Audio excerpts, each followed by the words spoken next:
Hey, it's Brett here with Bloemendaal Guide Service, and if you've watched videos here before, you're very familiar with the typical fishing video and fishing discussion topic videos. However, we're going to talk about something a little different today. I've been working on a book project here for a long time that is starting to get to the point where I feel like it's worth talking about and introducing a little bit. So the book is a memoir. The title is Fishing for More. I'm still working on ironing out the subtitle. It's not finished yet, but it's as finished as I can do by myself and with the help of about a dozen of my close friends. So it's in the hands of professionals right now with the editing stage, editing. And then after that, I'm in the process of picking a cover designer.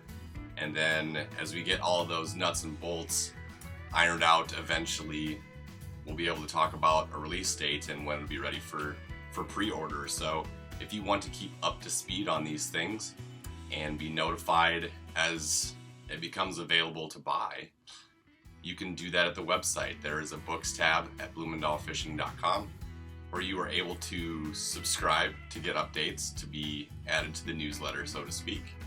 And then you can make sure that you won't miss out when it's ready to order. I think it's a safe guess that for people who have followed this channel and the guide service business as a whole and my fishing adventures, they will enjoy the book because of the fishing, because of just learning more about how I developed my passion for fishing at an early age, as well as learning how I got around to setting up all of this, all of the business and all of that stuff, and how I wound up where I am. But I think even for people that don't know me or don't know the business or don't fish whatsoever and have no intentions of fishing, it's still a relatable story of the bigger picture of life and the purpose and the meaning of everything. It talks a lot about, like I just said, that search for meaning and purpose and finding a better way forward in life. There's a lot of reflections on prioritizing health and happiness over traditional ideas of success. And it's really about learning and choosing to do what it is you want to do in life, as opposed to something that someone else picks for you or assigns to you, kind of taking control over your own destiny, which at least for me, I think helped me get to a much better place and live a much healthier life. Some people may be at a place where they're looking to do the same thing, and some people may just want to escape and read about somebody else's story and live vicariously through it. And I think in both cases, it's a relatable and interesting story. The fishing part for me was basically just the vehicle to navigate all of these aspects of life and kind of how I found a better way forward. But the book as a whole is obviously, as the title implies, about much more than fishing. It was a bit cathartic and therapeutic to write, for sure. At times it was quite uncomfortable, but I think if you're writing a memoir, especially one that is supposed to be meaningful, I think if you're not a little uncomfortable when you're writing it, you're probably missing the meat of the story, and you're probably not creating very compelling content. So considering what it was like to write it, I think other people will hopefully find it compelling as well. And I'm going to cover more details about that landing page on the website for you to learn more about the book towards the end of this video, so make sure you stick around for that. It starts off at a scene with me at work and kind of at my low point of, feeling unfulfilled and kind of not inspired by the work that I was doing. And then I kind of take a break to reminisce about a previous fishing trip with my dad, which then led to me reminiscing about the very, very early beginnings of me getting into fishing in general.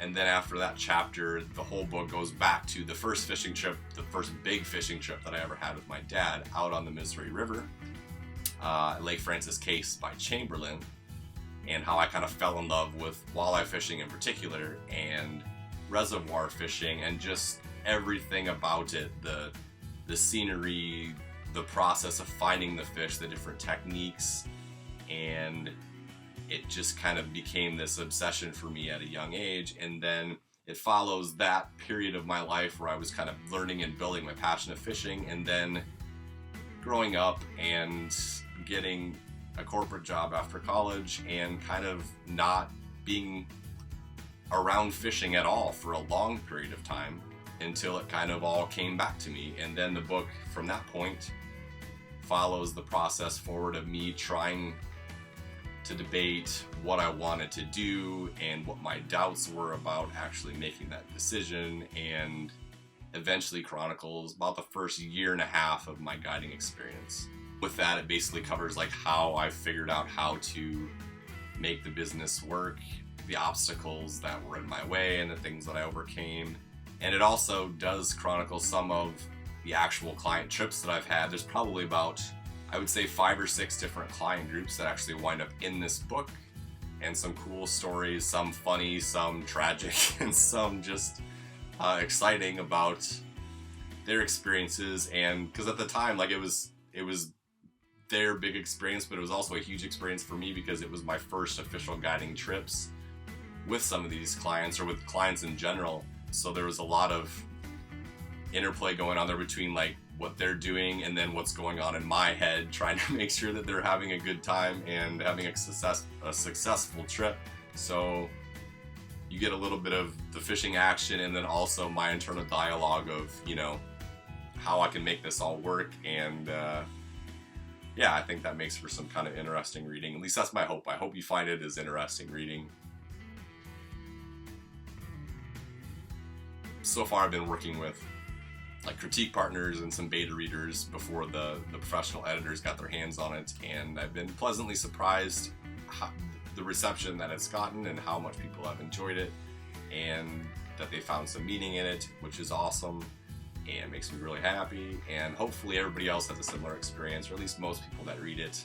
So I'm definitely looking forward to when we get the editing done, which is supposed to be the end of March, and then I can make my updates, and then eventually we start looking towards picking a launch date. So that's exciting.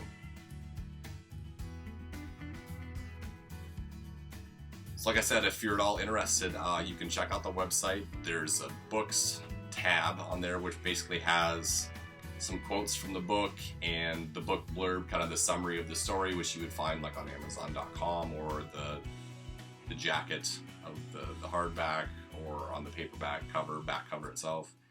And it has a few photos, not all of the photos, but a few of them that are going to make it into the book, and just kind of some previews of what to expect to get a feel for it. And when it gets to the point where the editing is done, I'm also going to release the first 3, maybe 4 chapters on an e-reader, which is actually on that page right now, so that you can read the first few chapters for free and decide if you like it. Then you can go out and buy it and read the rest of it. At this point, I have an old personal essay called Chasing 30, which was my experience of catching my first 30-inch walleye on that little e-reader. So there's something to read there in the meantime, and it gives you an idea of what that e-reader is going to look like. And eventually that'll be the first few chapters of this new book, Fishing for More, when the time comes, when it's ready. I look forward to it. Hopefully you'll look forward to it as well, and can't wait to hear the feedback when the day comes.